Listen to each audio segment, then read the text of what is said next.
Aino could feel the air change the moment she stepped outside. The streets of Ulu were quiet that morning, muffled under a fresh layer of snow. Her boots crunched with every step as she made her way to the small health clinic where she worked. The sky, a pale gray, hung over her like a secret waiting to be told. Her flat was empty when she left it. Not because she lived alone, but because Vico had disappeared again. No message. No calls. Just silence. It wasn't the first time, and it wouldn't be the last. Vico, her older brother by 4 years, had always been unpredictable. Charming when he wanted something, cold as ice when he didn't. Growing up, Aino remembered the way he'd swing between protective and cruel, leaving her confused and cautious in every conversation. Their mother died when Aino was 15. Their father had already vanished years before. After that, Vico became the only family she had. And for a while, she clung to that bond like a lifeline. Even when it hurt. As she arrived at the clinic, her thoughts kept circling back to the night before. Vico had come home late, reeking of vodka and old cigarettes. He had slammed the door hard enough to shake the windows. Aino had been curled up in bed, half asleep, hoping he wouldn't start anything. But of course he did. He shouted about rent, about bills, about how everything was falling apart. When Aino tried to speak, he laughed. A short, sharp sound that made her flinch. Then, he stormed out again, slamming the door just as loud on his way out. Now, as she greeted patients with a practiced smile, Aino's mind was anywhere but present. She knew this couldn't go on. Something inside her, something small and still growing, whispered that it was time. Not today, maybe. But soon. That afternoon, she went back to their flat to find Vico still gone. But his presence lingered like cigarette smoke. The coffee table was covered in empty cans. A jacket thrown over the arm of the sofa. Her bookshelf tipped, as if someone had stumbled into it. She stood in the center of the room, arms limp by her sides, staring. Then she saw it. The small wooden box. The one she had hidden beneath her bed. Open. Empty. Her stomach dropped. It had held her savings. Every euro she had managed to tuck away from her modest salary. It was supposed to help her move to Helsinki for further training. A way out. A new beginning. It was all gone. She didn't cry. Not then. Not even when she collapsed into the sofa with trembling fingers and blank eyes. Instead, she whispered one word to herself, steady and sure. Enough.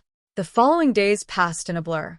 Aino continued to go to work, greet patients, and perform her duties with a calm face and steady voice. But inside, she was somewhere else entirely.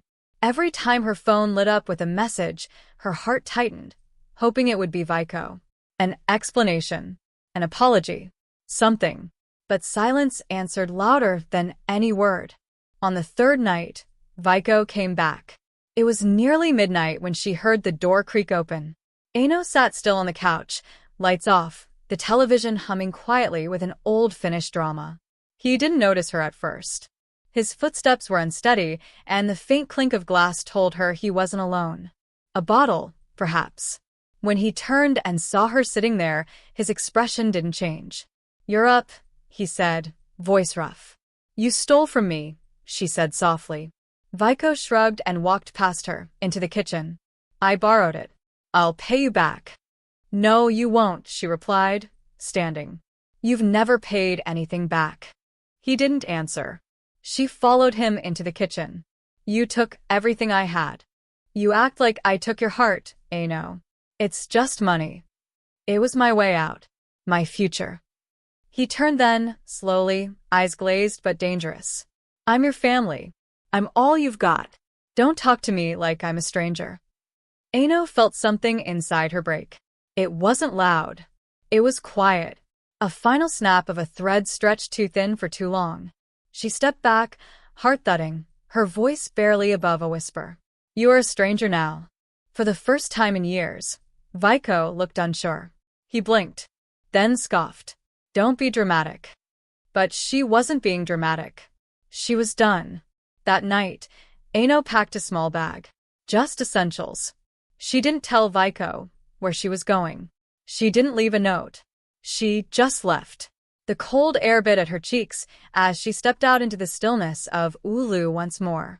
She didn't look back. Aino moved into a rented room in the northern part of the city, close to the river. It was modest, barely more than a single bed and a window that fogged every morning, but it was hers. No shouting. No broken bottles. No Vico. She told no one at the clinic. She still showed up each morning, pressed and proper, like nothing had changed. But inside, a new rhythm was forming. One not built around fear. The woman who rented the room, Alina, was kind but quiet. She offered Aino tea on her first evening and asked no questions. That suited Aino fine. They sat together in silence, the fire crackling in the background, as snow began to fall again outside. For the first time in months, Aino slept through the night. Still, the ghosts followed. Vico's voice echoed in her dreams, sometimes shouting, sometimes pleading, and always, that feeling of guilt crept in like a shadow under the door. She tried to push it away. One evening, while walking home from the clinic, Aino saw a figure across the street. Tall, hooded, smoking. Vico? Her heart skipped. She froze. The man turned, a stranger. She exhaled slowly.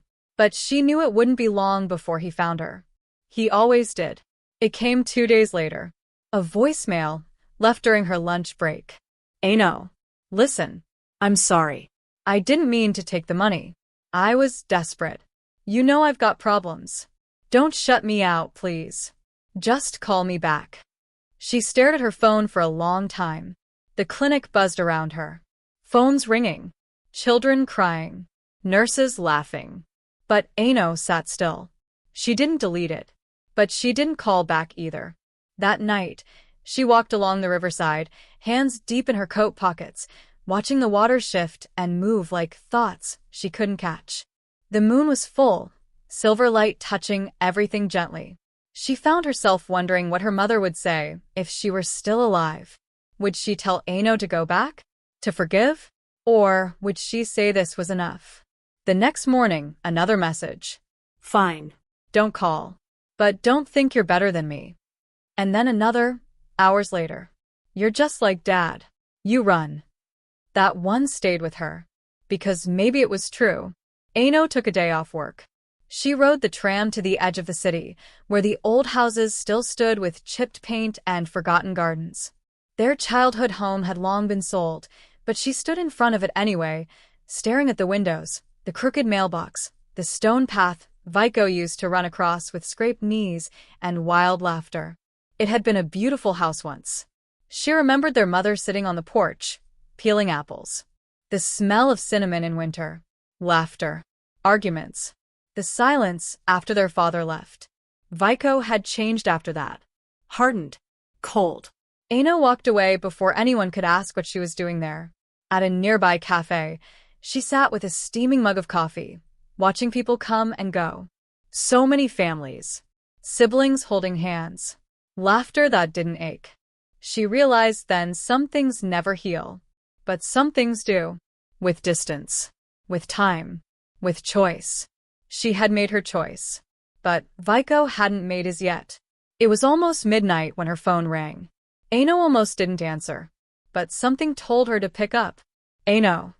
His voice was quiet. Sober. I'm in hospital. Her blood ran cold. What happened? Drinking. I blacked out. Someone found me near the station. She sat up straight. Her mind raced. She wanted to hang up. To tell him it wasn't her problem anymore. But he was still her brother. So she went. The hospital was bright and sterile. Vico looked smaller somehow under the white sheets. Pale. Worn. They didn't talk much. Just sat in silence. Before she left, he said one thing. I never wanted to be like this. Aino said nothing. She didn't know what to say. Vico stayed in the hospital for 3 nights. When he was discharged, he went back to the flat they once shared. Aino didn't follow. But he called. Can we talk? Just once. So they met. In a cafe near the railway station. Public. Neutral. He looked rough but sober. His hands shook slightly as he held his cup. I've started meetings, he said. There's a place. They help people like me. Aino nodded. I'm not asking for money. Or anything. I needed to say sorry. Properly. The words landed somewhere between her ribs. Thank you, she said. That was all. Weeks passed. Aino focused on her work. Her savings slowly rebuilt. She applied for a training program in Helsinki. One evening, she received an envelope. No return address. Inside, 5 50-euro notes and a note. I know it's not everything, but it's a start. V. She sat for a long time holding the note. She didn't know whether to cry or laugh. Spring came slowly in Finland. Ice melted in thin streams across the pavement. Trees began to bud. Aino was accepted into the program. She booked a train to Helsinki. On her last night in Oulu, she stood by the river, the same spot where fear once gripped her chest. Now, there was only stillness. She messaged Vaiko. I'm leaving tomorrow. Take care of yourself. He replied. I will. Thank you, little sister. The train moved steadily south, cutting through forests and lakes. Aino sat by the window, her bag at her feet, the city of Oulu shrinking behind her with every kilometer. She didn't know what waited in Helsinki. She didn't know if Vaiko would truly change.